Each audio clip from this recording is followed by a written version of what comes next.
everyone, and welcome back to Geordie Pride, Voices from the Northeast. This week we sit down with Tolu Akinyemi, also known as the Lion of Newcastle. Tolu shares his journey from Nigeria to the Northeast, where he discovered not just a new home, but a vibrant literary community that nurtured his success as an award-winning author and poet. Tolu opens up about how Newcastle transformed his dreams into a reality and inspired his forthcoming poetry collection, Home and Motion, with poems dedicated to the city. He also discusses the origins of his iconic raw, his unique role in the local literary scene, and the ways in which the Northeast's warmth and spirit continue to shape his writing. So get ready to hear Tolu's story, celebrate the magic of Newcastle, and maybe even practice your Lions roar, because why not? And you hear it quite a few times in this episode.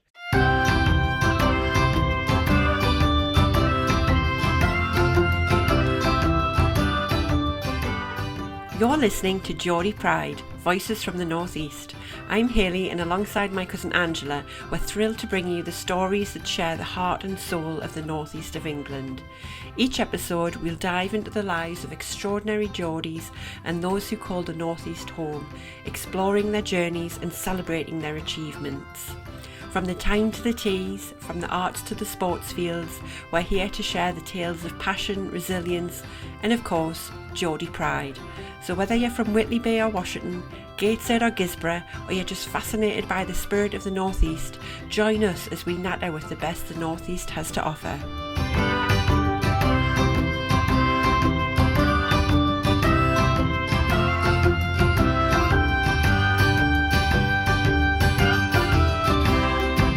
Hi Tolu, welcome to the show. Thank you so much for joining us today.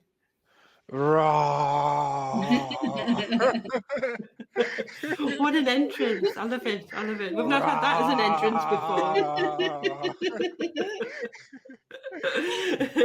So why don't we start there? Why don't you tell us why you're roaring like a lion, and tell us a little bit about yourself and how you ended up in Newcastle? It's a pleasure to be here talking to you today. And I think it's very fitting that I started with that role. I am known as the Lion of Newcastle, and I came to Newcastle in 2016. And I came to Newcastle for work, and I never knew that Newcastle would be this beautiful city where I will find my own unique role, a city that helped me to form my dreams, where my dreams became valid. Newcastle became a legacy defining city for me. And I know that when the story of my life is being told, there's no way Newcastle will not feature prominently in that story, because this is where I found a name, a raw, and a literary legacy as well. As the author of 22 books, I have won awards. I have a forthcoming title, which is titled Home in Motion, which is like the full circle motion for me, that I found home in Newcastle, and it's been a beautiful author story. So I came here in 2016. I came to Newcastle for work, but it ended up being a beautiful author story. I wrote my first book published in 2017, titled Dead Lions Don't Roar. And anytime I went out to perform, I would encourage the audience to roar together with me. And everyone just buzzing, the roaring everywhere, everywhere is electric.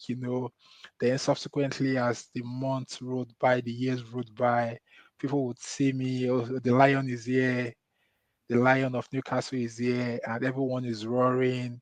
When they see me, the energy in the room is alive, everywhere is lifted. So Newcastle is a city where I found my own unique role, my own unique voice, and my own unique talent. And I'm grateful to this city. And today I'm here as well as one of the pride, a Geordie Pride as well myself, because Newcastle means the world to me. Oh, that's amazing. What brought you to writing? So writing for me was more of I was first a reader before I became a writer. So fortunately, my dad studied English and Literary Studies at the university in Nigeria, one of the prestigious university back home in Nigeria, University of Ibadan. So I was exposed to so many books, so many African literary books, the likes of Chinua Achebe, Wole Soyinka. We had like Buchi Emechita. We had a lot of like literary icons, their books in the house, Cyprian Ekwensi. So mainly African writers, Dio Fagunwa. So I had this early introduction to literature on the home front. So I was inquisitive. I used to read a lot.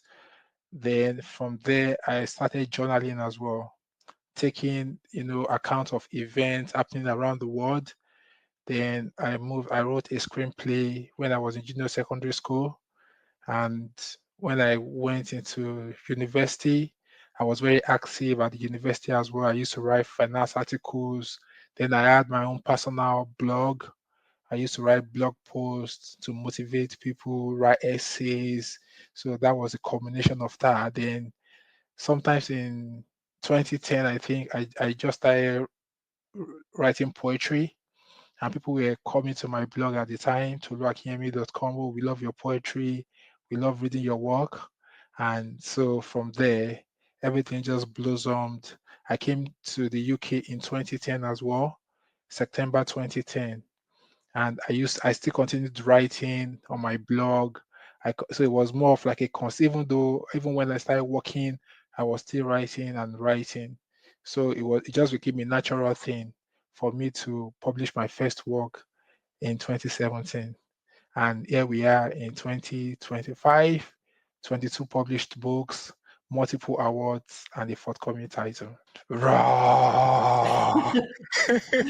That's all just rolls randomly. It's just, I like it. You mentioned your forthcoming collection, Home in Motion, and you've mentioned that that's dedicated to Newcastle. Can you talk a little bit about that? What it's going to be?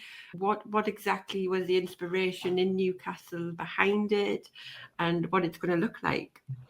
Yeah, so basically, Home Emotion, it's a tribute to my journey living home in Nigeria, carrying bags of dreams.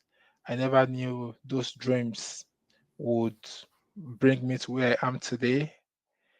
It's a combination, it's a full circle moment for me in terms of all my journey through the years I have carried home, and to get to this point where I have become a literary icon to other writers, to aspiring writers who can say, oh, that writer who came. Some writers here in Newcastle as well. When I came in 2016, I used to attend places like the I used to attend places like the Scratch workshops for poets, where we would perform our poetry, give each other feedback.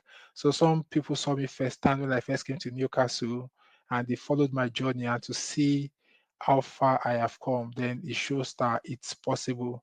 So I'll just read a brief synopsis. So this poetry collection is a foray into the mindscape of a migrant and its changing definitions of home and exploration of physical spaces and psychological territories. Each poem in Home Emotion is a love affair between the poet personnel and the cities that once offered him a warm bed. His allegiance is torn between his place of birth and his residence. So that's just a brief introduction into Home Emotion. It looks the verses are like peeks through glass windows at ideal neighborhoods. They embrace brief walks through the safe streets of nostalgia and return to the reality of fleeting seasons. So that's just the book. It explores the themes of identity, community, migration, interrogating memory, and many experiences in between. So that's just a brief, into what Home Emotion. It encapsulates my journey into Newcastle, and I feel like Newcastle is the best place for me to dedicate. So I dedicated this both to Newcastle and to my state of birth back home in Nigeria. And I feel these two places are just because coming from home to a new home where I have found repute as a writer, to a city where I have found literary acclaim. So I wrote a poem in one of my collections, Dead Dogs Don't Bark, and that poem is titled Newcastle, the city of my shining star. And I said in that poem that if Newcastle were a damsel, I will be roaring out ear splitting. Will you say I do? So I'm trying to say if Newcastle were to be a woman, I would just say, come on, I will marry you because it's just been beautiful. It's been a beautiful journey for me. Rah! Thank you for that. Yeah. Is We need to take a raw break. Is there any particular reason why you chose Newcastle, Tolu? Is it just one of those things where you just happen to be here? Yeah, so I was before Newcastle. I've lived in various places in the UK, but I came to Newcastle from Manchester. And like I said earlier, I came to Newcastle for work. And at that time, I had about four job offers, potential job offers, but my spirit just said Newcastle. And I feel like I'm so excited because I'm delighted I made that choice, because if you look at the journey, the great people I've met in Newcastle, the amazing writers. I talked about, the poem I talked about earlier, Newcastle, the city of my shining star. I said a community of writers sheltered me in the days the nights were forlorn. Poetry was my anthem, and the verses my soul dances to. I hope you will find your Newcastle. So I'm also hoping that people, maybe not Newcastle literally, but people will find a city like Newcastle that it becomes like a part of them, a city where their own dreams too can turn into reality.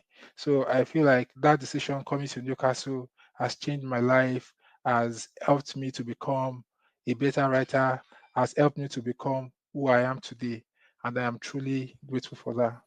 You mentioned that so Newcastle feels like a home to you. Can you put into words like what is it that calls to you about Newcastle? Is it the people, the scenery, like what is it that makes you feel so comfortable? Yeah, so I think initially it was the people in the literary scene. I met people who showed me incredible support, from coming into a place newly and having that community, this group of lovely people accept me as one of their own. I'm on the stage, people are roaring, the people were just so supportive, and they will come to me, even give me feedback to say, oh, Tolu, thank you for helping me to build my own self-confidence as well, because when we see you go up the stage and you tell everyone to roar. I could never do that before now, to go up the stage, and people just could feel the energy, they could feel the connection. Then so the people were really great, the scenery was beautiful. Everywhere I went in the city to perform, people would show me incredible support, buy my books. It was just beautiful. So for me, I felt like this is a great community of people who are ready to support a great talent when they see one. Whenever I had my book launches, event at the Leighton Field, people would turn up to support me, to support my work. And for me, that was just really fitting. And now I just feel like it's like Newcastle is just, it's been a beautiful marriage, a beautiful union, and I'm truly grateful for that as well. And do you find it easy to understand the Geordie accent? Yeah, I'm used to that already now. Some It parts can of Newcastle you might not. Rural Northumberland areas where you get really, really Geordie. I could really yeah. Yeah. talk Geordie and you would never understand a word I'm saying. Neither can I, Angela. Never mind. Oh. And I think my poetry as well, I've performed even outside of even Newcastle City. I've gone to Mopeds, I've gone to I've gone to concerts, I've sold my books at Time Out Market. The support also at Time Out Market has been super incredible. I've performed in so many areas whereby that can not readily come to mind at the moment, yeah, but I've toured almost all areas, even the outskirts, cities like neighboring city towns, and yeah, villages within outside of Newcastle as well. Oh, that's amazing. So, you're talking about like inspirational sort of like poems and things that you write about. Is there any person that you've been inspired? I know that you mentioned your father there, but is there anyone that you kind of find inspiration from yourself? Yeah, so I think in terms of inspiration, there has been like couple of Nigerian writers. The first Nobel laureate in Nigeria, Professor Wole Soyinka. So it was this iconic figure that I used to look up to growing up, and I think many of us young writers or writers that are now becoming even older now, we used to look up to him when we were younger as well because it was this iconic figure, the first, imagine being the first Nobel laureate in the whole of Africa. And, so that was so amazing. So it was one person that I saw as an inspirational figure that, yeah, that if he could do or go on to achieve all that he has achieved, then I also someday I can also go on to become an iconic figure within the literary sphere. Yeah, so it's someone that I've always looked up to. I've admired him. He's aged gracefully as well, and even I've gone on to like watch some of his videos when he was much more younger, and I could see that he's just a bag of super talent, and the stars shown all around the world. Yeah, so I'm not. The shoes are so big for any one writer to say, "Oh, we can step into those shoes," because those are really big shoes. But we are trying where we are today. Baby steps, taking the right actions, and yeah, people are reading me as well from all around the world. People who have read one book and have gone on to read more of my titles because they could feel a connection that this is poetry that makes you think, that makes you feel, that moves you, and that makes you imagine. Poetry that people could connect to even on the personal level. I've seen people read my book, give me feedback to say, "Oh, the author is even though it was my own story, my own idea, it's become everyone's else stories because as humans, our experiences are universal in nature as well. We all experience love, loss, happiness, joy, life, death, and so that those experiences, they are is every even though they are my own experiences in my writings, they are my own imagination, but it's the whole world experience. I mean, you've got such a lovely way with words and just describing things. I mean, you can't go wrong with that. Where do you get your inspiration from? Like, because I like to write, but like, I probably get inspiration to write things maybe like once every 6 months. Like, I just can't, like, I don't have it innately in my mind to be that creative. Like, where do you find your inspiration for writing such powerful pieces from? Yeah, so thank you for that. Yeah, so I think for inspiration, first of all, personal confession, I run every morning. I jog I run actively every morning, 365 days a year, unless maybe I'm abroad or I'm not. Even when I'm sick, I try my best to just manage my body, and so I'm a fitness guru. I love to run. I love to look after my body in that kind of a way. And also, when you interact with nature, first of all, you are able to like just the ideas. You're able to get ideas. I've had books written, like my collection of poems that speaks to the Black experience. Black does not equal inferior. I wrote most of the poems in that book while running outside.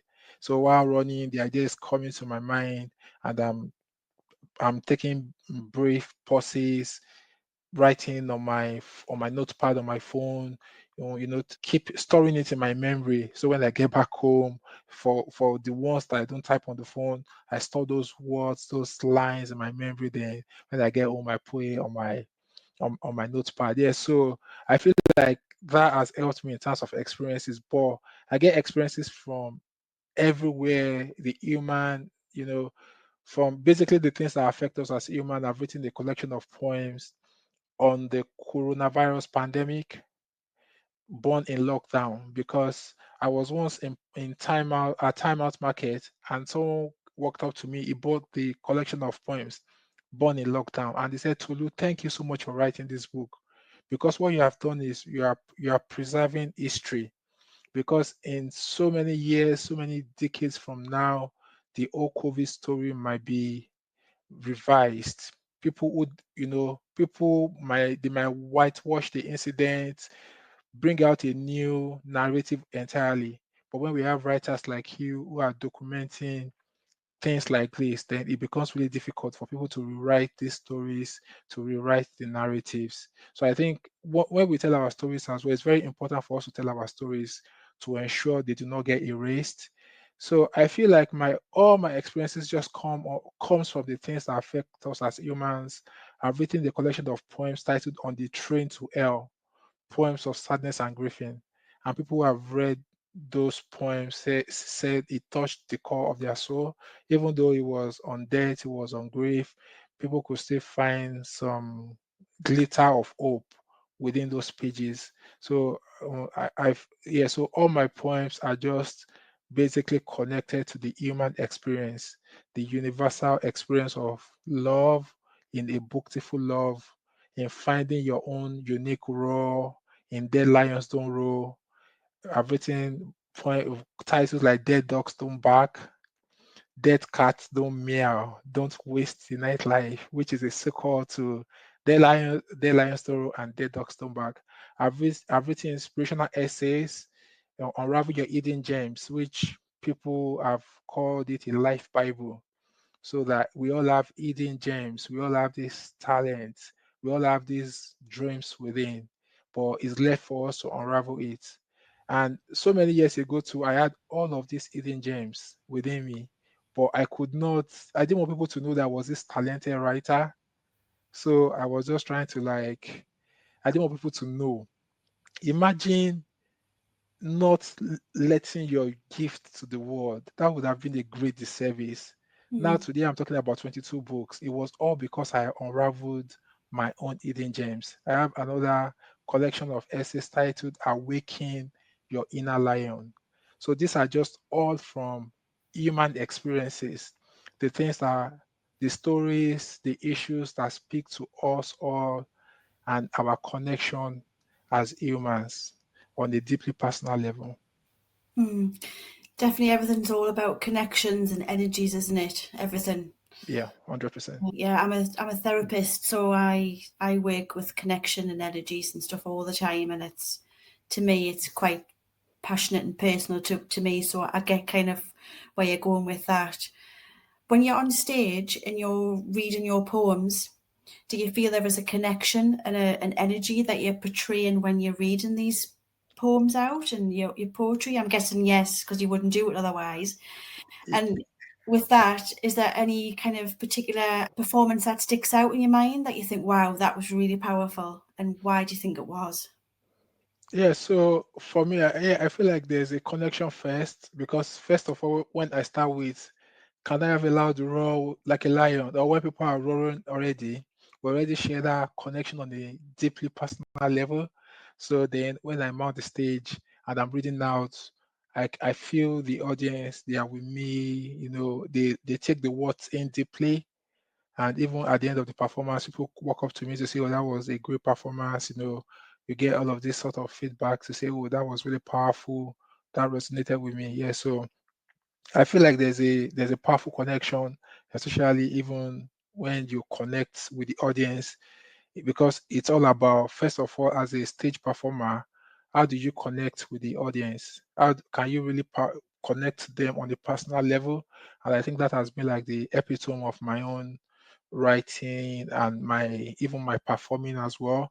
Connection. I performed in Paris December last year, and everywhere was electric as well. So carrying that spirit from Newcastle to Paris, and so the connection is not limited by territory, being bold, being fierce, encouraging people to roar as well. So I think that already sets the stage for some sort of iconic performance as well. And I know you mentioned that you're a therapist. I've also written a collection of mental health poetry, so which is titled "Everybody Don't Kolo Mental," and that "Everybody Don't Kolo Mental." I made references to in some couple of poems on therapist and therapy. I think I had a poem around therapy, and I had another poem on a therapist as well. So yeah, but yeah, I feel like it's very important as a stage performer to connect with your audience, because everything that happens day after,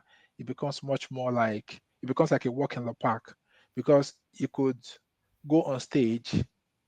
If you don't connect with your audience, you might just feel like invisible as well. So I think he encourages people as well when they see me on stage, connecting with the audience on a personal level.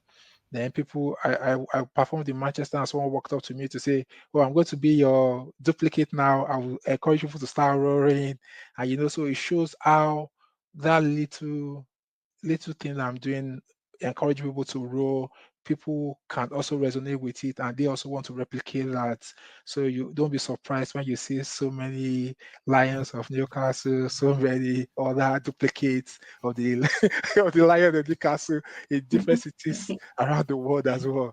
Do you go into schools and things and be inspirational through your poetry with children as well, or is it just adults that you do this with? Or Yeah, so I've done couple of, not schools particularly, but I've done couple of youth groups, youth settings in the past. I've performed. So there was this in Whitley Bay, at the Playhouse with Whitley Bay. We had a group of 600 students and their parents come there. I performed there. I think it was around 2018, to a full. I think it was about 600 young people in the audience. But so many years ago, back in 2011, I used to go to schools as a student mentor, to mentor students on, just becoming the best version of themselves. I was studying at the University of Hertfordshire back then, studying for my master's degree, and just encouraging young people that, it could be students who are facing at the risk of exclusion from school. It could be students who are from underrepresented backgrounds, who we are trying to get them to become the best version of themselves, or who are facing challenges on their own front, just encouraging them to see the benefits of higher education, and just tell our own story, how we've achieved success on the personal level, and also helping them to see that, yeah, say no to all the issues that affect young people. I've also written, even personally now, I've written a collection of poems for young people titled "You Need More Than Dreams." So all the issues that affect young people: peer pressure, truancy, and knife crime, all the social media, all the issues that affect them. So I feel like I also connect to young people on those sort of level. I've written 3 children's books. I wear self-confidence like a second skin, telling young people that you all have to wear your self-confidence like a second skin. And I think even with the lion thing, roaring, going on stage, the self-confidence is there, taking charge of situations, being bold to even launch out your dreams, irrespective of the challenges. I have a collection of children's books, a book as well, on children's picture book titled "If You Have to Be Anything, Be Kind." And I also have another one titled "I Am Not a Troublemaker." So my books connect with every facet of society. Even as adults, we need to have our own self-confidence like a second skin. You could be at work, you could be anywhere. Are you bold enough? Can you talk in the room? You need self-confidence. But it's important for us to instill these values in people from a young and tender age, telling people that if you have to be anything, be kind. Because that's how society becomes better as well. If we start spreading the message from a young age that kindness is the way to go, then we have more responsible adults in the society, people who are willing to look after the other person as well. Yeah, I 100% agree with that. It's definitely a key message. I think I've decided from this chat that I need a little version of you on my shoulder, just speaking these wonderful words of wisdom to me constantly.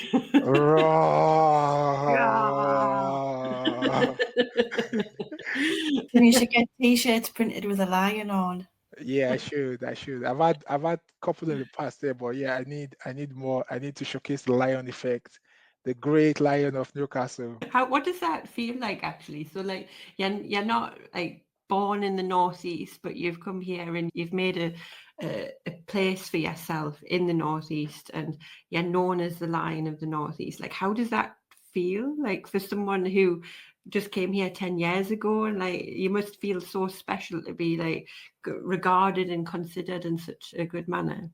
Yeah, it feels really great, to come to Newcastle and from nothing, from obscurity in that sort of way, like in arriving Newcastle to literary acclaim.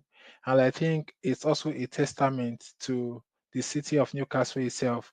And I think there's no better way to celebrate that than to read this poem from Home Emotion, which is titled "This is Our City." This city knows my name, bore my pain. This was the spool from where dreams were woven with kindred. We are building castles on the Tyne.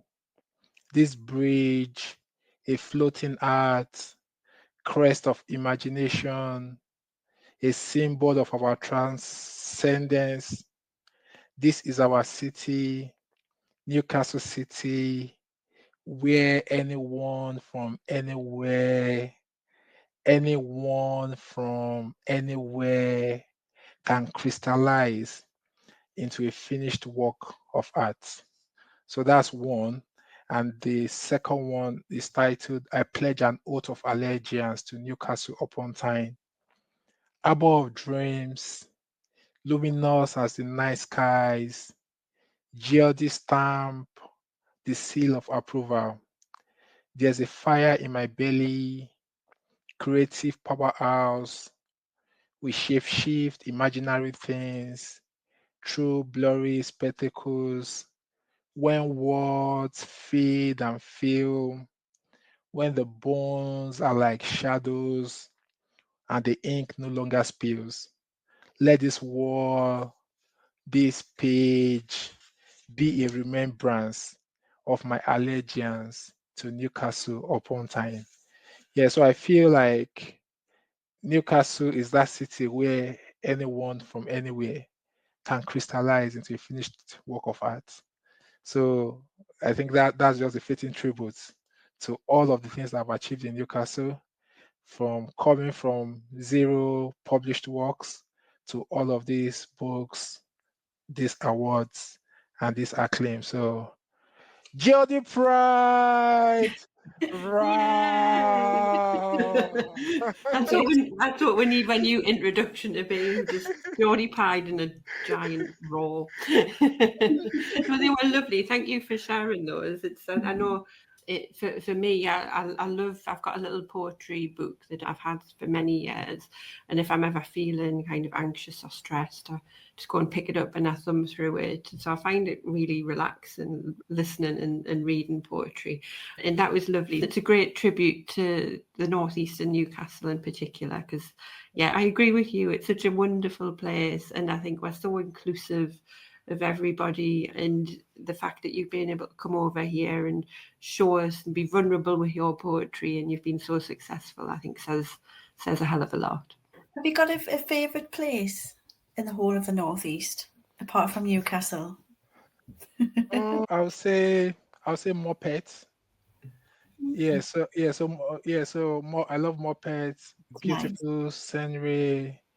I perform my poetry there on a number so many times with the Moped Poetry Group, and they always love to have me all the time. They are so supportive as well. They buy my books, and apart from that, so Moped is a really great community.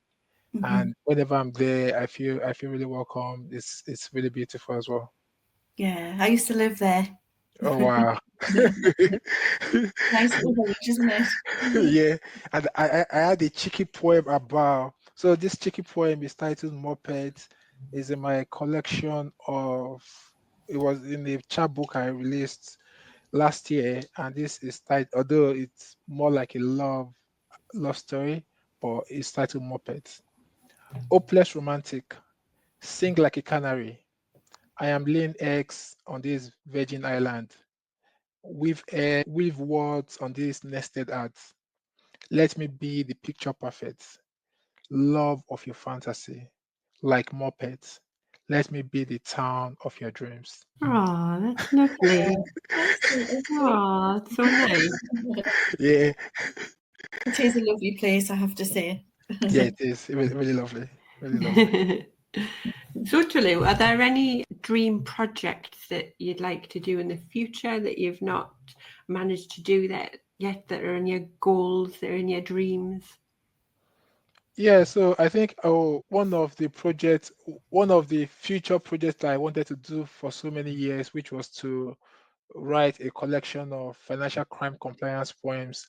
I have managed to achieve that. So I became the first poet in living history, in recorded history, in whatever history you want to talk about, to write a collection of financial crime compliance poems. I worked in the industry for about a decade, so I felt like with all the experience I have gathered through the years, there's no other person who is primed to do that. I've written like just a couple of individual pieces in the past in my collection of poems, The Lionstone Row, on financial crime compliance poetry. So I thought, let me put a full-length collection together, which I managed to do. Let me just show the book on the screen. So it's titled Architect of a Cleaner Financial System. So a collection of financial crime compliance poetry. So if I were to dive into the future, this was one of the things that I really wanted to achieve, which I've gone on to achieve. And I think for the future, basically, I think my future goal is just to sell out more spaces in terms of my poetry, take my poetry to new countries, to to new audiences. Like when I was in Paris in December, I enjoyed being there. The audience really enjoyed my performance and they said they will be bringing me back as well. So those are the sort of experiences that I love, just to connect with people on a more, global basis, like travel the world. Like for me, when I travel around the world, the first thing I'm looking at is where are the poetry communities in these cities, where are the writing communities. I always love to connect with writers. I was once talking to a friend and she said, "Oh, when I travel, I'm looking out for the nearest beach, like how I can go out, just I'm looking for locations close to the beach." And I was saying, "Oh, for me, I'm looking at the where are the events, where are they happening, where are the writers in these communities, how can I connect with them?" So I think for me, just taking my work to more countries. I've performed in Italy in 2019. Yes, so but just taking my work to more countries, let people meet the Lion of. When I was in Paris, I even met a couple of people who were also from Newcastle, and they said, "Oh, they are from Newcastle," and it was great to also for them to meet the Lion of Newcastle.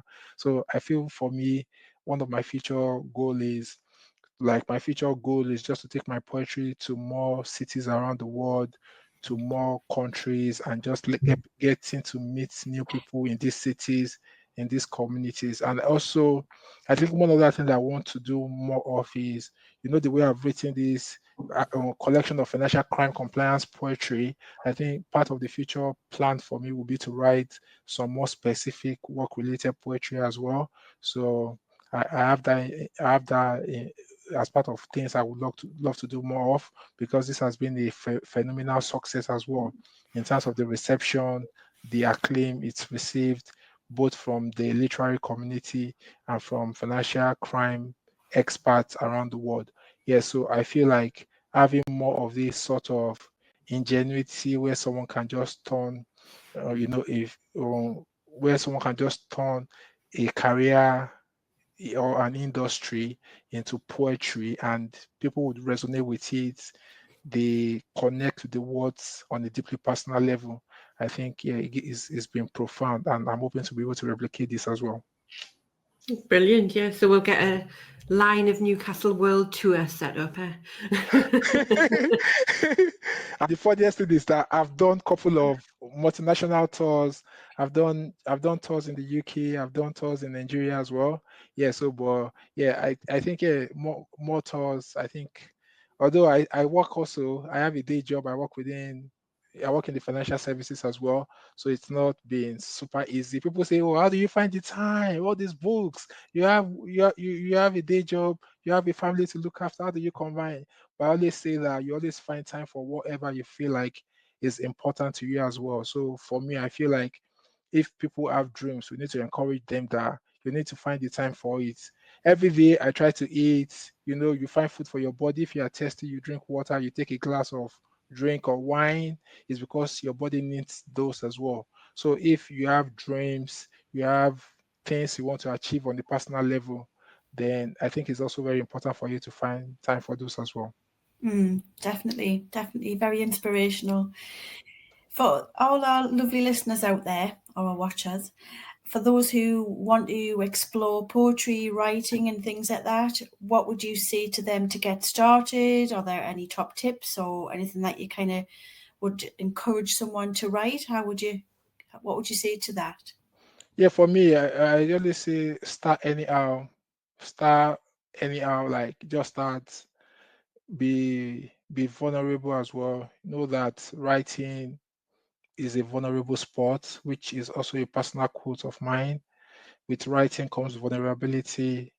When you expose your ideas to the world, not everyone will like your work, not everyone will accept you, but just keep writing. Through, through your writings, you would get better. And I will also say read other writers, read other poets. It's not to imitate them, but it's just for you to see what's out there, see what people are see what people are writing, but just have your own unique style, your own unique voice. You don't have to be like anyone else. We see many writers in this day and age trying to be a version of another poet or another writer, but just draw confidence in being your own self, and I'm sure the stars would align to your dreams become valid. Got such a lovely way with words. Like that answer to that question was just so beautiful. So let's just put that in a book. Rah!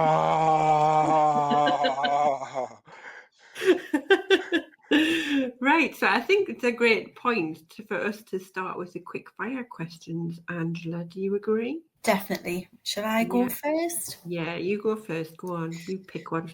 Right. Oh, right. I would say, what's your favourite iconic landmark within the Northeast? Yeah, so I would say the Angel of the North. Yeah, so yeah, Yeah. I think I've written the poem around that as well. Yeah, so Yeah. the Angel of the North. It's for me that's iconic, and Yeah. yeah. Had the football t-shirt on for the weekend from a classmate. Yeah, I saw that. Have a one. I saw someone make a comment saying, "Oh, it's nice to see that they found Dan Burns' Newcastle shirt, leaving it on the Angel. It's about the right size, so yeah." Right, next one. You're going for a day out in the northeast. Which do you prefer, the northeast coast or the northeast countryside? I'll say the Northeast Coast. I love the countryside too, but I'll say the coast because that gives me like some sort of serenity. So just I can commune more with nature. As a poet as well, I draw into that warmth in the coast. Yeah, but I love the countryside. But at times it's just that maybe when I'm driving alone at the countryside, I get to be like, yeah, but I also live close to like a countryside area anyways. Yeah, but I love the coast. I draw strength from its warmth and the beauty, the serenity, and that's what every writer wants. Yeah, so I go for the coast. Do you have a favourite beach?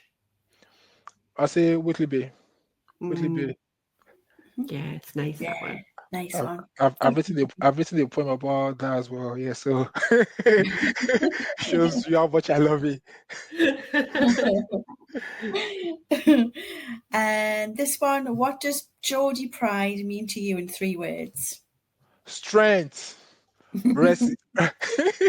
Okay, strength, resilience, dreams. Good. Excellent. I love it. Thank you. I Yeah. like that. What's the one thing for you that makes the Northeast special? The people, the great people. Yay! We are ace. Yes, the people. I can scream that to the rooftops. Good answer. He knows his audience, doesn't he? Oh, definitely. And then last question, which is our iconic question to everybody, is what is your Greg's go-to order? My Greg's go-to order is sausage rolls. Sausage rolls. Yeah. I mean, you Team can't beat a sausage roll, can you? Team sausage rolls all any day, anytime. Team sausage rolls.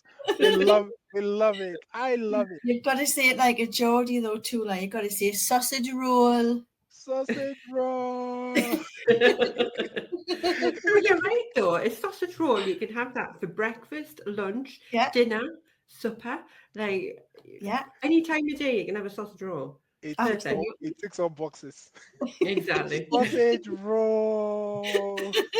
Have you wrote a poem about a sausage roll? If not, that's next on your list. Yeah, definitely. Because us Geordies are born on Greg's and sausage rolls.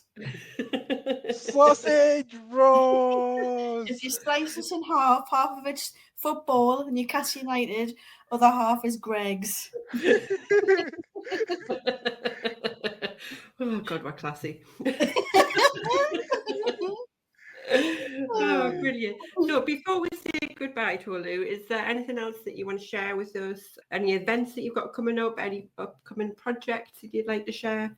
Yeah, so I have the book that I talked about, Home in Motion. Yeah, it will be released on the 1st of July 2025. It's now available for pre-order on Amazon. Yeah, so just people could check out my website, tolutoludu.com, for information about my upcoming events, any upcoming tours planned around the book launch for book readings. I'm also on social media on Instagram at Tolu Toludo, and I'm on Facebook at Tolu A Akinyemi. I'm also on X at Tolu Akinyemi and at Tolu Toludo. My website, tolutoludo.com, and my blog is toluakinyemi.com. So people could connect with me on all of these platforms. Yeah, but if you check out my website, tolutoludo.com, every information you need about me, my upcoming event performances will be found on there. But my books are available to pre-order also on my website, tolutoludo.com. And you can also buy any of my 23, 22 wonderful titles and the forthcoming title as well on my personal website, tolutoludo.com. Also available on Amazon for pre-order and also to buy my other titles as well. Super, that's great. And we'll put all of those links in the show notes so people can just hop right in there and have a look and find out everything that Tolu's doing near you. Follow him, look out for those books and that new one coming out in July as well. And I just want to say thank you so much. It's been a pleasure listening to you. Just the words that come out of you are just so, like, it just transports me to different places and different feelings and emotions. And it's just, I think that's what's very magical about your work. So I'll be definitely checking out that 1st of July book that's coming out, and I'll be signing up for it. Come on, Angela, join in. Geordie Pride! Yeah. Thank you so much for joining us on the podcast, and we've loved chatting to you. And everybody follow Tolu on social media. Take care, everyone. Thank you. Thank you for having me. Bye.